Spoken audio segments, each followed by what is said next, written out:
about the critic. Nobody likes the fact that they got a critic, and everybody's got one, some part of ourselves that gnaws at us and tells us we're not getting it right. And I think it's helpful for clients to understand that most people have a critic.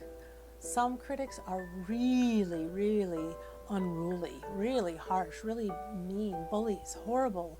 And some critics are they just snap you when you walk by. Right? So the variety of critics can be quite an extreme variety, but everybody's got one.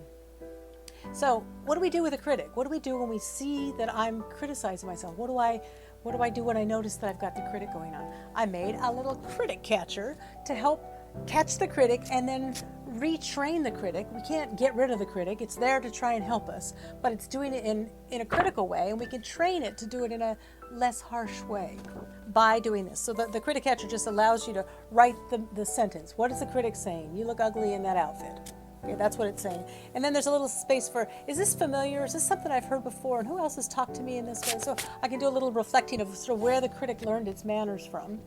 But it's got bad manners, right? That's what we're going to teach the critic to talk it with better manners. So first we want to look at the critic's message and run it through a Rolf filter, which I've talked about before. Is it realistic? Is it owned? Is it life-enhancing? Is it flexible? If it doesn't pass a Rolf filter, it's not a good message, and you've got to train the critic to talk sense to you, not nonsense.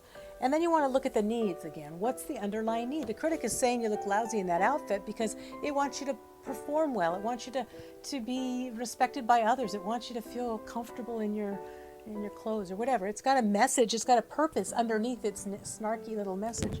And then the tone is the last thing. What's the tone? Is it saying it in a way that would make you stay engaged in the conversation? The thing we used to say with our son when he was a toddler is, can you say that to me in a way that would make me want to do that?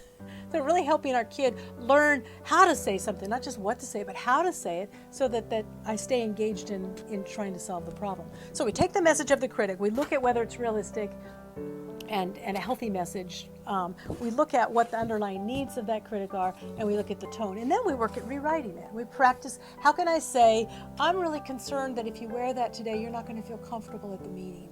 I want you to feel comfortable. That's saying you look lousy in that outfit in a totally different way. So that's how we take the critic, the message of the critic, catch it, and then transform it so that we can hear its message in a more suitable, more loving, more supportive way, and not miss the message just because it's being said to us by a critic.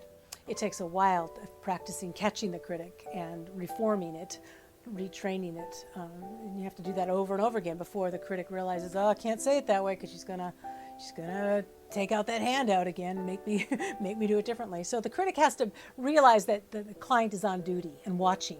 Again, if they're self-observing, they can hear, oh, that was a critical way of framing that. Let me see if I can work with that differently. But they have to keep practicing that, reworking it in order for that to become sort of the go-to or the standard.